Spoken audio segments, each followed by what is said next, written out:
Hi guys, త్రిబాణధారి barbaric cinema అయితే వచ్చినట్టు కూడా దాదాపు మన తెలుగు ఆడియన్స్ ఎవరికి అంతగా తెలియదు అనుకుంటా. ఈ సినిమా అయితే థియేటర్స్లో రిలీజ్ అయ్యి ఒక 1 మంత్ పైన అయిపోయింది. కానీ నిన్నే అయితే ఫ్రెష్గా ఓటీటీలోకి వచ్చింది. దాదాపు అన్ని లాంగ్వేజెస్లో ఉంది తెలిసినంత వరకు. సినిమా అయితే నిన్న నేను చూశాను. సినిమా అయితే నాకు కొంచెం ఓకే అంటే వాచ్ అవ్వాలనిపించింది. ఎందుకంటే ఫ్రీ క్లైమాక్స్ అంటే సినిమా స్టార్ట్ అయిన ఒక ½ కొంచెం బోరింగ్గా ఉంటుంది, కానీ తర్వాత మనకు సినిమా ఎక్కడికో వెళ్ళిపోయింది అనే ఫీల్ అయితే వస్తుంది. కానీ అలాగే వెళ్తున్న సినిమాని ఇంటర్వెల్ ఇస్తారు. ఇంటర్వెల్ తర్వాత మళ్ళీ డౌన్ అయిపోద్ది సినిమా. ఇక ఈ సినిమా గురించి మనం మాట్లాడుకోవాలంటే ఈ సినిమాలో స్టోరీనే హీరో అనమాట. అంటే ఈ సినిమాలో మెయిన్ లీడ్ క్యారెక్టర్ని ఎవరు రారు. ఇక ఈ సినిమా అయితే పక్కా ఫ్యామిలీ ఎంటర్టైనర్. ఏమంత పెద్దగా 18+ కంటెంట్ అయితే ఏది లేదు. అందరూ తప్పక వెళ్ళి చూడొచ్చు. సినిమాలో అయితే చాలా ఎమోషన్సే ఉన్నాయి. అమ్మ కొడుకు ఎమోషన్స్, అలాగే మనవరాలు తాత ఒక ఎమోషన్, ఒక హ్యూమన్ ఎమోషన్ అనేది ఉంది ఈ సినిమాలో. అయితే ఈ సినిమాలో మనకైతే దాదాపు ఒక సినిమా స్టార్ట్ అయిన అర్ధగంట నుంచి ట్విస్ట్ మీద ట్విస్ట్లు అయితే ఉంటాయి. చిన్న చిన్న ట్విస్ట్లు కూడా చాలా బాగా ఎంగేజింగ్ చేస్తాయి. చూసే ఒక సినిమాటిక్ ఎక్స్పీరియన్స్ అయితే ఇస్తాయి మనకు. సినిమా స్టోరీ లైన్ అయితే చాలా సింపుల్.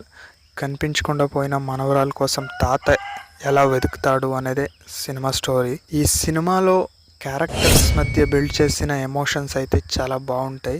ఇక ఈ సినిమాలో ఉన్న కొన్ని మైనస్ల గురించి మాట్లాడుకోవాలంటే, సినిమా అయితే ఒక ఫ్లోలో వెళ్తున్నప్పుడు కొంచెం డివోషనల్ టచ్ చేయడానికి చూస్తారు. అది ఈ సినిమాలో వర్కౌట్ కాలేదని చెప్పొచ్చు.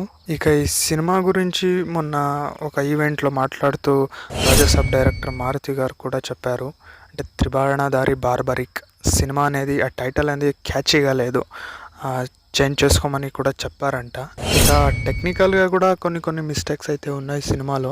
నాకు తెలిసినంత వరకు ప్రమోషన్స్లో ఎక్కడో వీక్ అయింది మూవీ టీమ్ అని చెప్పొచ్చు. ఎందుకంటే దాదాపు ఈ మూవీ రిలీజ్ అయినట్టు కూడా ఎవరికి తెలీదు. అందులో ఈ సినిమా మనకు మలయాళం నుంచి వచ్చిన లోకా చాప్టర్ 1 సినిమా అయితే దుమ్ము లేపుతున్నప్పుడు థియేటర్స్లో ఈ సినిమా రిలీజ్ అయింది. మన వాళ్ళు ఏం చేస్తారంటే ఆ సినిమాలో ఒక దీంతో పడి ఈ సినిమానైతే మనం అంతగా పట్టించుకోలేదు. ఇక ఈ సినిమాలో సాంగ్స్ కూడా ఒక లవ్ సాంగ్ ఉంది. ఆ సాంగ్ కూడా చాలా బాగుంది. నేనైతే తెలుగు కన్నడ రెండిట్లో విన్నాను. 2 లాంగ్వేజెస్లో కూడా చాలా బాగుంది. ఇక ఈ సినిమాకైతే మనకు మెయిన్ క్యారెక్టర్స్కి అన్ని లాంగ్వేజెస్ నుంచి కవర్ చేసేసారు అని చెప్పొచ్చు. కన్నడ నుంచి వశిష్ఠ సింహ గారు, తెలుగు నుంచి సత్యం రాజేష్ గారు, అలాగే ఉదయ్ భాను గారు, ఇక తమిళ్ నుంచి విటివి గణేష్ గారు, అలాగే సత్యరాజ్ గారు. హీరోయిన్ అయితే నాకు అంతగా తెలీదు ఏ లాంగ్వేజెస్ నుంచి అని. ఓకే గైస్, ఒకవేళ మీరు ఈ సినిమా చూస్తుంటే ఎలా ఉందని కామెంట్ చేయండి. చూడకపోతే అమెజాన్ ప్రైమ్లో అలాగే సన్నెక్స్ట్లో కూడా ఉంది, చూడండి. ఈ వీడియో నచ్చితే ఒక లైక్ కొట్టండి, షేర్ చేయండి, అలాగే మన ఛానల్ సబ్స్క్రైబ్ చేసుకోవడం మాత్రం మర్చిపోకండి. Okay guys, thank you for watching.